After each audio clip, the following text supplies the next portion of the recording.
Olá, amados, graça e paz. Aqui é Catiane Lins, do Ministério Vida, e é uma alegria estarmos juntos mais um dia compartilhando a palavra de Deus. Nós estamos meditando em Atos dos Apóstolos e o nosso capítulo de hoje é o capítulo 25. Nós estamos vendo ali a prisão de Paulo em Jerusalém, tudo que está acontecendo, toda a perseguição dos judeus contra Paulo. Aí Paulo, aqui no capítulo 25, nós vamos ver que ele apela para César, ou seja, para ir para Roma, tanto que Deus já havia dado uma mensagem para Paulo, para ele não ter medo, para ele ter coragem, porque assim como ele havia testemunhado em Jerusalém, Deus queria que ele testemunhasse a respeito de Cristo Jesus em Roma. E aí eu já quero compartilhar com os irmãos um devocional extraído aqui dos primeiros versículos. Do versículo 1 até o 3 está escrito assim: 3 dias depois de chegar à província, Festo subiu de Cesareia para Jerusalém, onde os chefes dos sacerdotes e os judeus mais importantes compareceram diante dele, apresentando as acusações contra Paulo. Pediram a Festo o favor de transferir Paulo para Jerusalém, contra os interesses do próprio Paulo, pois estavam preparando uma emboscada para matá-lo no caminho. Aqui nós vemos, Paulo ele foi transferido para Cesareia e os judeus estavam ali diante de Festo, né? Porque passou 2 anos. Veja que Paulo ficou ali preso durante 2 anos, quando ainda era Félix, o governador ali daquela região, e Félix foi sucedido por Pórcio Festo. E aí, 3 dias depois de chegar à província, Festo já subiu ali de Cesareia para Jerusalém, e os chefes dos sacerdotes e os judeus mais importantes já foram ali para pedir para que Paulo voltasse para Jerusalém, porque eles tinham o intuito de matar Paulo. E aí, Festo, quando nós lemos ali, Festo até pergunta para Paulo se ele não quer voltar para Jerusalém e ser julgado lá. E aí Paulo diz que não, que ele recorre a César, porque era necessário que Paulo fosse até Roma e testemunhasse sobre Cristo Jesus lá em Roma. Mas o que eu queria compartilhar com os irmãos aqui, amados, é interessante nós vermos, né? Então, mudou o governo ali.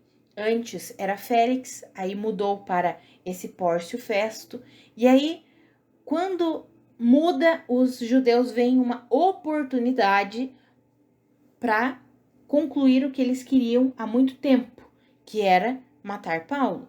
Tá, durante o governo ali de Félix não foi possível, então vamos ver se nós conseguimos através de Festo, já que agora não é mais Félix, é Festo, vamos ver se a gente consegue concluir o nosso plano de matar o apóstolo Paulo.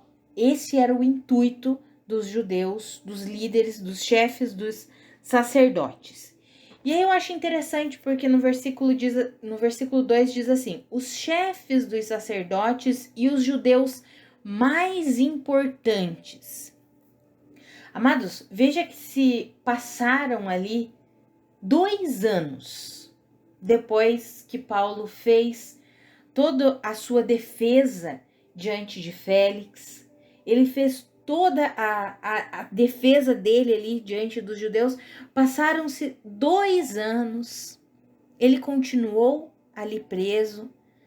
Félix foi sucedido por Pórcio Festo e Paulo estava lá, continuava lá.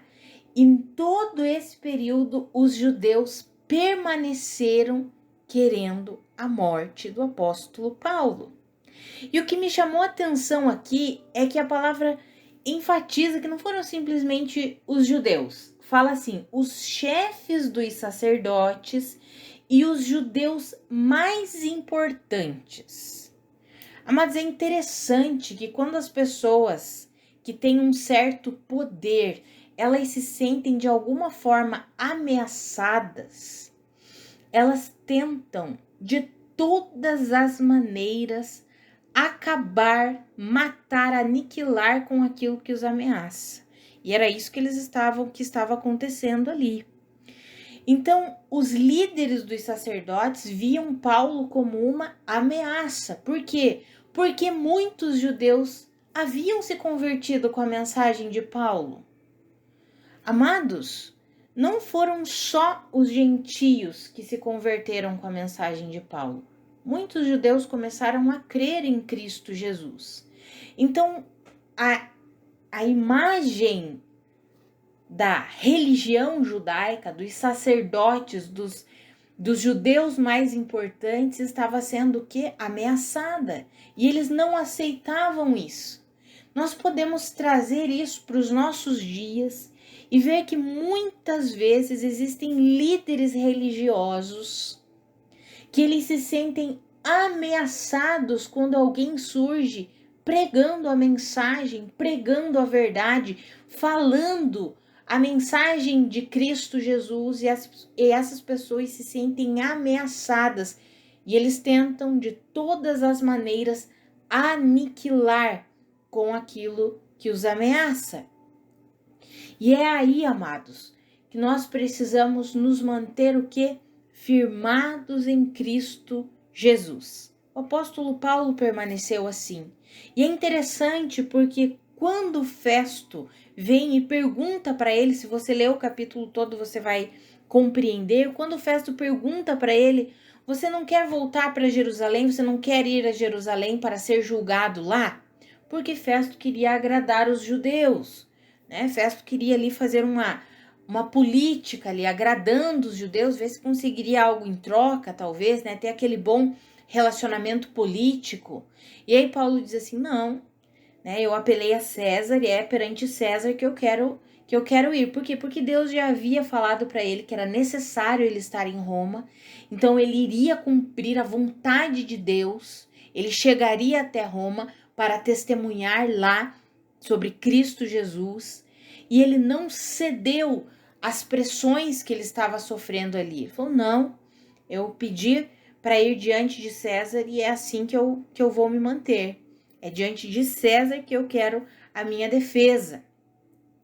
Amados, quantas e quantas vezes os nossos posicionamentos simplesmente em pregar a mensagem ou viver a mensagem ofende as pessoas, ofende pessoas que são importantes em termos de poder, de dinheiro, e essas pessoas se sentem ameaçadas. E aí nós precisamos, assim como o apóstolo Paulo, permanecer fazendo aquilo que Deus nos chamou para fazer.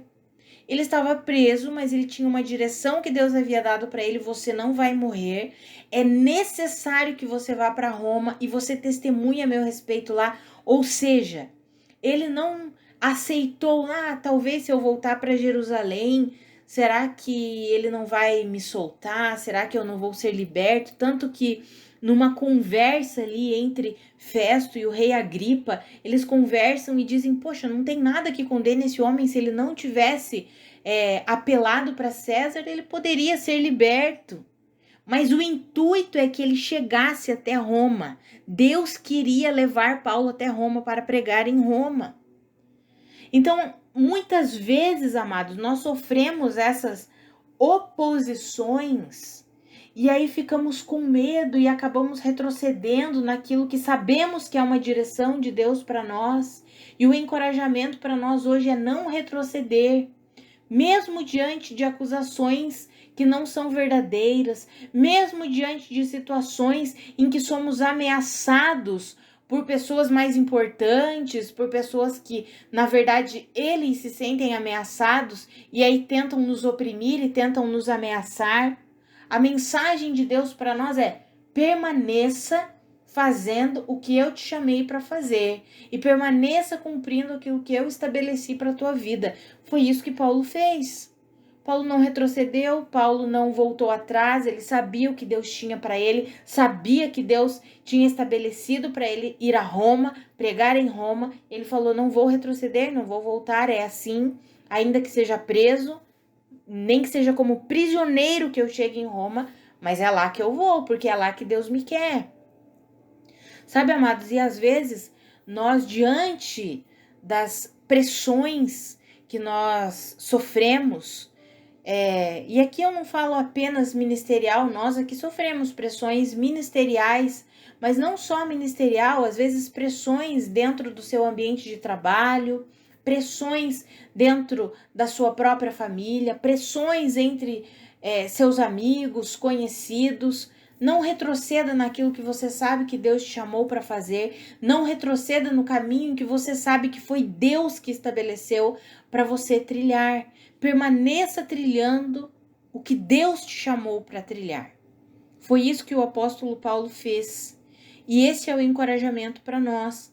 Todas as vezes que eu leio essa defesa do apóstolo Paulo, desde que ele é preso ali em Jerusalém, e ele se defende falando a mesma coisa várias vezes, né? Ele precisa explicar o porquê que ele se converteu, o que aconteceu com ele tantas e tantas vezes, e ele nunca retrocede, ele nunca volta atrás, ele nunca cede. Mesmo quando o medo bate a porta, que nós já vimos, o Senhor precisou chegar ao lado dele e dizer: ei, Paulo, coragem, coragem, porque é necessário que você chegue a Roma e você vai pregar assim como você pregou, assim como você deu testemunho em Jerusalém, você testemunhará em Roma. Então o apóstolo Paulo vai sendo encorajado pelo Senhor, pelo Espírito Santo, para cumprir o bom propósito de Deus para a vida dele, mesmo em meio à perseguição, mesmo em meio às prisões. E o Senhor mesmo vai fortalecendo Paulo. E assim acontece conosco, amados. Muitas vezes nós somos ameaçados, muitas vezes nós nos sentimos pressionados, seja ministerialmente, seja profissionalmente, seja familiarmente, mas em todas essas situações, se nós nos posicionarmos em fé naquilo que Deus tem nos direcionado, nós podemos prosseguir em confiança, em paz e tranquilos. Ainda que algumas vezes, vamos colocar aqui entre aspas, seja como prisioneiros, né? Porque muitas vezes nós nos vemos até mesmo prisioneiros numa situação em que nós não entendemos, mas o Senhor está nos conduzindo. Assim como estava conduzindo a vida do apóstolo Paulo, mesmo como prisioneiro. A situação dele não era boa, ele era um prisioneiro, amados. Mas Deus continuava conduzindo Paulo. Deus continuava estabelecendo a vontade dele sobre a vida de Paulo, para a glória de Deus. A vida do apóstolo Paulo foi para a glória de Deus.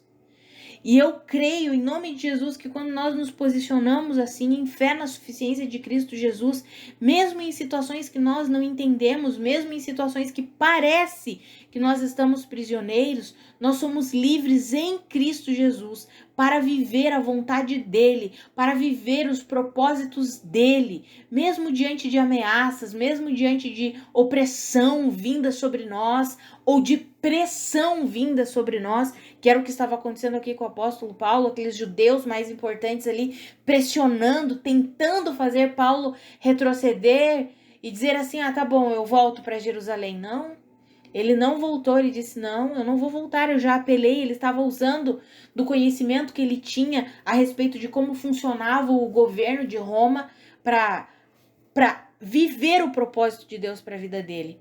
Porque ele sabia que, como ele tinha apelado para César, Roma não poderia, o governador não poderia voltar ele, retroceder e enviar ele de novo para Jerusalém, porque era contra a constituição, vamos dizer assim, ali de Roma. Então Paulo estava usando também do seu conhecimento que ele tinha, de como que funcionava a constituição romana, o governo romano, como que funcionava ali, para quê? Para cumprir o propósito de Deus para a vida dele. Então que eu e você, amados, mesmo diante das pressões que sofremos, mesmo diante das circunstâncias contrárias, que nós possamos nos posicionar em fé na suficiência de Cristo Jesus, cumprindo o propósito dele para as nossas vidas. Vamos orar? Pai, muito obrigada pela tua palavra. Muito obrigada porque é o Senhor quem nos conduz, é o Senhor quem nos instrui, é o Senhor quem abre as portas, é o Senhor que vai estabelecendo o caminho para nós trilharmos. Pai, a minha oração é para que eu e os meus irmãos sejamos fortalecidos em fé, na suficiência de Cristo Jesus sobre as nossas vidas. Ah, Pai, que mesmo diante das pressões, mesmo diante das ameaças, das conspirações que vêm contra nós, Pai, nós possamos permanecer firmes em fé na suficiência de Cristo, trilhando o caminho que o Senhor estabeleceu para nós. Um caminho que sempre nos leva a cumprir o teu propósito e um caminho que nos leva a uma vida que glorifica ao Senhor, Pai, que eu e os meus irmãos vivamos assim, que hoje nós sejamos fortalecidos, aqueles que têm sido, de certa forma, perseguidos, pressionados, que eles, em nome de Jesus, sejam fortalecidos, recebam a força do seu poder e possam permanecer firmes em fé, sabendo que o Senhor é o Deus que cuida de cada um das nossas vidas, dos nossos irmãos. O Senhor é aquele que cuida de cada um dos seus filhos, Pai. Que os meus irmãos entendam isso e possam viver nessa confiança, nessa segurança, sabendo que o Senhor guarda as nossas vidas, o Senhor cuida de nós, o Senhor nos conduz, o Senhor nos instrui em todas as coisas, nos ajuda a enfrentar todas as situações. Que os meus irmãos sejam fortalecidos hoje, Pai, em nome de Jesus, e possam viver cumprindo o teu propósito para a sua glória, Pai, em nome de Jesus. Amados, que a graça e a paz de nosso Senhor Jesus Cristo sejam multiplicadas sobre a sua vida. Um grande abraço e até amanhã.